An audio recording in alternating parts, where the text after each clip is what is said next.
Assalamualaikum warahmatullahi wabarakatuh. Sahabat beriman, tak terasa ya kita sudah memasuki hari ke-21 di bulan suci Ramadan ini. Gimana puasanya, lancar?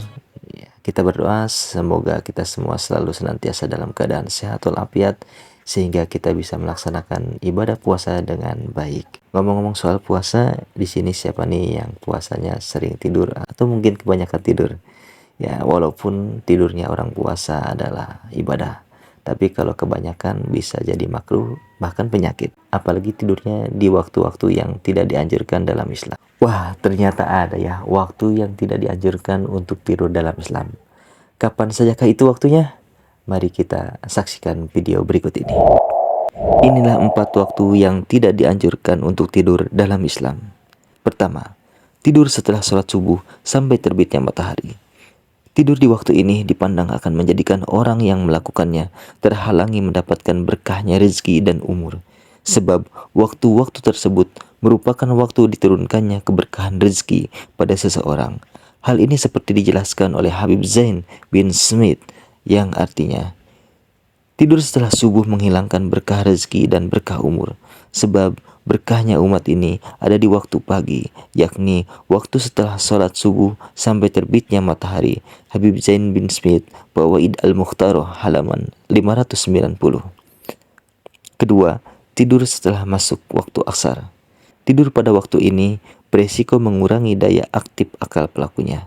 Dalam salah satu hadis dijelaskan yang artinya, barang siapa tidur setelah waktu asar lalu hilang akalnya, maka jangan pernah salahkan kecuali pada dirinya sendiri.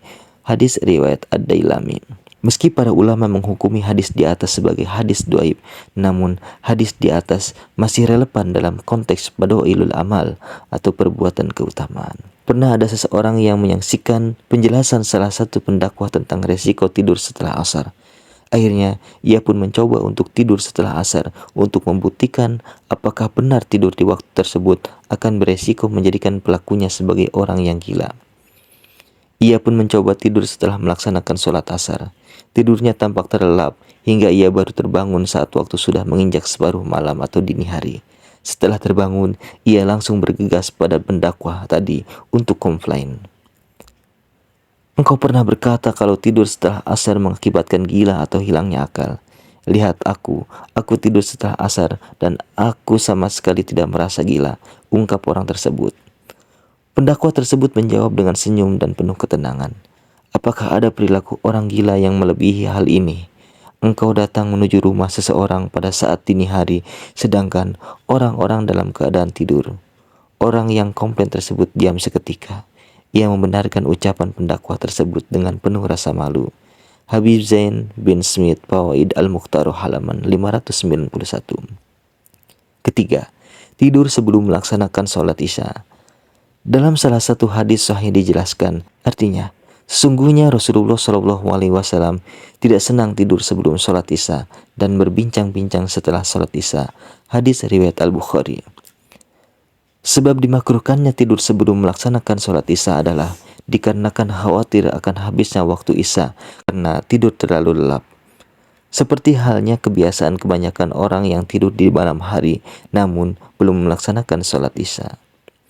Alasan demikian seperti yang dijelaskan dalam kitab Umdah Al-Qari Syarah Sahih Al-Bukhari, yang artinya, adapun sebab makruhnya tidur sebelum isya karena akan berpotensi hilangnya waktu isya dengan menghabiskan waktu untuk tidur, dan juga supaya orang-orang tidak menganggap enteng hal demikian hingga mereka tidur dan meninggalkan sholat isya secara berjamaah.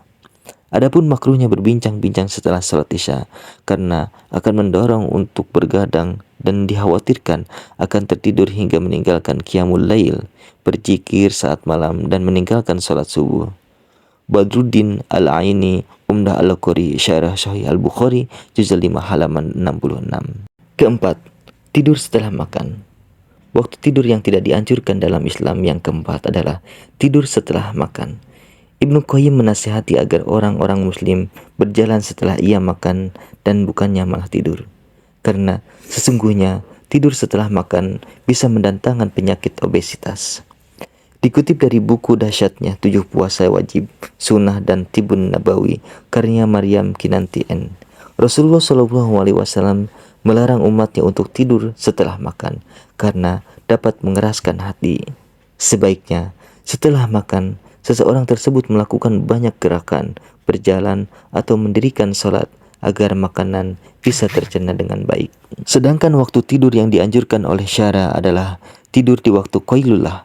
Dalam hadis dijelaskan yang artinya, tidurlah qailullah atau siang hari kalian. Sesungguhnya setan tidak tidur di waktu qailullah. Hadis riwayat At-Tabrani. Waktu qailullah ini ada yang menafsirkan tidur sebelum waktu zuhur atau tergelincirnya matahari. Ada pula yang menafsirkan setelah waktu zuhur. Yang pasti, fungsi utama tidur qailullah ini adalah sebagai persiapan agar dapat melaksanakan qiyamul lail dengan salat dan berzikir di malam hari. Seperti yang dijelaskan oleh Imam Al-Ghazali yang artinya, tidur qailullah adalah sunnah yang dapat membantu seseorang untuk melaksanakan qiyamul lail. Seperti halnya sahur, hukumnya sunnah yang berfungsi untuk membantu seseorang dalam melaksanakan puasa di siang hari. Al-Ghazali Ihya Ulumuddin juz 1 halaman 338. Selain itu, syara menganjurkan agar seseorang menjadikan waktu malam sebagai waktu untuk tidur dan istirahat, sedangkan waktu siang untuk bekerja dan beraktivitas. Sebab pola demikianlah yang dipandang ideal dan sesuai dengan ajaran Islam. Hal ini seperti ditegaskan dalam Al-Quran yang artinya, dan kami menjadikan malam sebagai pakaian atau waktu tidur, dan kami menjadikan siang untuk mencari penghidupan. Quran Surat An-Naba ayat 10-11.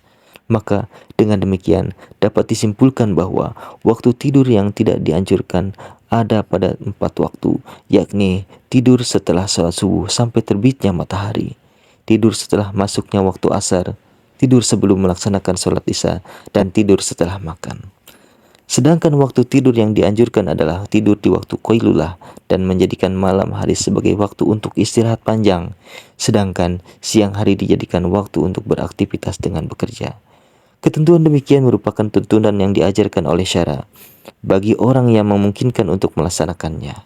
Berbeda halnya bagi orang yang memiliki tuntutan pekerjaan atau profesi yang beraktivitas semalam suntuk, maka dalam kondisi demikian, waktu siang dapat ia gunakan sebagai waktu istirahat panjang dengan tetap berupaya untuk tidak tidur di waktu-waktu yang dimakruhkan. Wallahu a'lam bishawab. Wassalamualaikum warahmatullahi wabarakatuh.